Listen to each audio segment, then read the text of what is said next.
ஸ்ரீமதே ராமானுஜாய நமஹ. ஆழ்வார் எம்பெருமானார் ஜீயர் திருவடிகளே சரணம். ஆச்சாரியன் திருவடிகளே சரணம். பிள்ளைப்பெருமாள் ஐயங்காரினுடைய 108 திருப்பதி அந்தாதி மூலமாக முதல் திவ்ய தேசமான ஆதிக்ஷேத்திரம், ஸ்வயம்வியக்த க்ஷேத்திரத்திலேயும் பிரதானமான க்ஷேத்திரம், சோழ திவ்ய தேசங்களிலேயும் பிரதானமான தேசமான திருவரங்க அனுபவம் தொடர்ந்து அனுபவிக்க உள்ளோம். பதின்மர்பாடும் பெருமாள், கஸ்தூரி நாமம் அழகிய பெருமாள், மந்திரங்கண்டு மறையும் பெருமாள், தேசிக சிகாமணி பெருமாள், உபய விபூதி நாதன், உபய விபூதி நித்திய விபூதியும் லீலா விபூதி ரெண்டையும் ஆளக்கூடியவனான உடையவனான எம்பெருமான் என்று இந்த எம்பெருமானுக்கு பல ஏற்றங்கள், பல திருநாமங்கள். நம்முடைய ஸ்ரீ வைஷ்ணவ குரு பரம்பரையிலே அலங்கரித்த ஆச்சாரியர்களிலே ஆளவந்தார் தொடங்கி மணவாள மாமுனிகள் பரியந்தம் திருவரங்கத்திலேயே தம்முடைய வாழ்நாளை கழிக்க வேண்டி கழித்தும் இருப்பதை கொள்கையாக கொண்டிருந்தார்கள். உய்யக்கொண்டார், மணக்கால் நம்பி மற்றும் திருவாய்மொழி பிள்ளை, இந்த மூவரை தவிர ஏனைய ஆச்சாரியர்கள் எல்லாம் திருவரங்கத்திலேயே வசித்தார்கள் என்று பூர்வர்கள் நமக்கு காட்டுகின்றார்கள். திருவாய்மொழி பிள்ளை நம்மாழ்வாரிடத்தில் அத்தியந்த பிரீத்தி உடையவர் என்பதனாலேயே அவர் அவதாரம் பண்ணின ஆழ்வார் திருநகரிலேயே எழுந்தருளியிருந்தார் என்று அவருடைய சரித்திரத்தில் தெரிகின்றது. உய்யக்கொண்டாரும் மணக்கால் நம்பி அவர் திவிதேசங்களிலேயே அவர்கள் ஆராதித்து வந்த பெருமாள் எழுந்தருளி இருக்கக்கூடிய திவிதேசத்திலேயே எழுந்தருளி இருந்தார்கள் என்றும் குரு பரம்பரை பிரபாவத்தில் தெரிய வருகின்றது.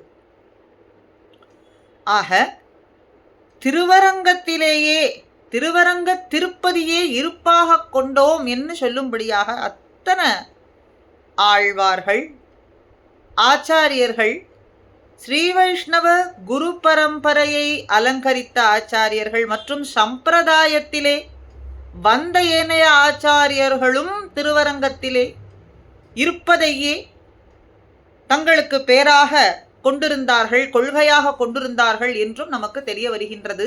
அப்படி ஆழ்வார்களுளே பொய்கை, பூதம், பேயாழ்வார், திருமழிசையாழ்வார் திருவரங்கநாதனையும் அவன் எழுந்தருளி இருக்கக்கூடிய திருவரங்கத்து திவ்ய தேசத்தையும் தங்கள் தங்கள் பாசுரங்களாலே மங்களாசாசனம் பண்ணி போந்தார்கள் என்று முந்தைய பதிவுகளிலே அனுபவித்தோம்.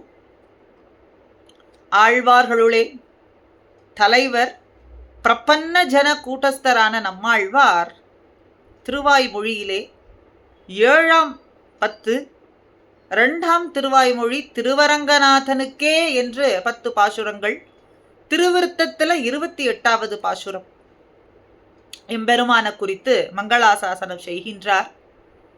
அப்படியே நெஞ்சை உருக்கக்கூடியதான பாசுரம். திருவாய்மொழியிலே கங்குலும் பகலும் கண்துயில் அறியாள், கண்ணநீர் கைகளால் இறைக்கும், சங்கு சக்கரங்கள் என்று கைகூப்பும், தாமரைக்கண் என்னே தளரும். திருவரங்கத்திலே எழுந்தருளி இருக்கும் எம்பெருமானே, என்னுடைய பெண்ணினுடைய நிலைமை இப்படி இருக்கின்றது. சதா உன்னை நினைத்து கொண்டு வாயானது உன்னுடைய நாமத்தை சொல்லிக்கொண்டே இருக்க, கண்களிலிருந்து வரக்கூடியதான நீர் என்பது கைகளால வாரி இறைக்கும்படியாக இருக்கின்றது. எப்போ ஒரு நீரை வாரி இறைப்போம்? ஒரு வெள்ள நீரோ பெருகி வரக்கூடிய நீராக இருந்தால்தான் கைகள்ல வாரி இறைக்கும்படியான ஒரு நிலைமை ஏற்படும். இப்போ இந்த பெண் பிள்ளைக்கு கண்ணிலிருந்து பெருகக்கூடியதான கண்ணீர் என்பது கைகளாலே வாரி இறைக்கும்படியான நிலைமையா இருக்குன்னா எப்படி எம்பெருமானுடைய பிரிவு என்பதை ஏற்றுக்கொள்ள முடியாததாக இருக்கின்றாள். சங்கு சக்கரம் என்றே கைகூப்பிக் கொண்டிருக்காள் சதா. இந்த பெண்ணுக்கு என்ன செய்ய நினைத்து கொண்டிருக்காய், இவளுக்கு ஒரு முடிவு என்பது நீர்தானே சொல்ல வேண்டும். உன்னிடத்திலேயே மையல் கொண்டிருக்கக்கூடிய இந்த பெண்ணுக்கு தீர்வுங்கிறத நீர்தான் சொல்ல வேண்டும்னு தாய் தன்னுடைய மகள் நிலையை பார்த்து எம்பெருமானிடத்தில் புலம்புவதாக இந்த பாசுரம் அமைந்திருக்கின்றது. 10 பாசுரங்களுமே தாய் பாசுரம், தாய் மகளிடத்துல சொல்லும்படியான பாசுரம். உன்னை பிரிந்து நான் எப்படி உயிர் வாழ முடியும், எப்படி உயிரானது தரித்திருக்க முடியும். புருஷோத்தமன் புண்டரீக நயனன் தாமரக்கண்ண உடையவனான எம்பெருமான்னு சொல்லி சொல்லி சொல்லி அந்த கண்களை நினைத்து நினைத்து தளர்ச்சி அடைகின்றாள். இரவு கங்குலும் பகல் வேளையிலேயும் தூக்கம் என்பது அப்படிங்கிறதையே மறந்தே போனவளானாள். தூக்கம்ங்கிறதே என்னன்னு தெரியாதவளானாள்.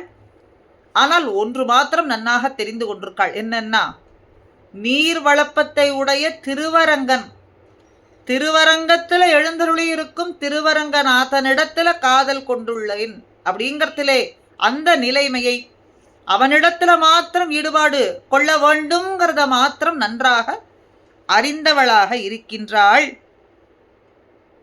இப்படியே உன்னை நினைத்து நினைத்து வாய் வெறுவியும் சதா அழுது கொண்டும் புலம்பிக் கொண்டும் கைக்குப்பிக் கொண்டும் உன்னிடத்திலேயே தன்னை இழந்தவளான இந்த பெண் பிள்ளைக்கு நீர் சொல்ல வேண்டியது என்ன, சொல்ல வேண்டிய முடிவு என்ன என்று அற்புதமான இந்த கங்குலும் பதிகம் பாசுரம் நம்மாழ்வார், குலசேகர ஆழ்வார் பெருமாள் திருமொழி பதிகங்கள்ல 3-4 பாசுரங்களால எம்பெருமானுக்கு மங்களாசாசனம் செய்கின்றார். மெய்யில் வாழ்க்கையை மெய்யெனக் கொள்ளும் இவ்வையம் தன்னொடும் கூடுவது இல்லை யான், ஐயனே அரங்கா என்று அழைக்கின்றேன், மையல் கொண்டு ஒழிந்தேன் எந்தன் மாலுக்கே.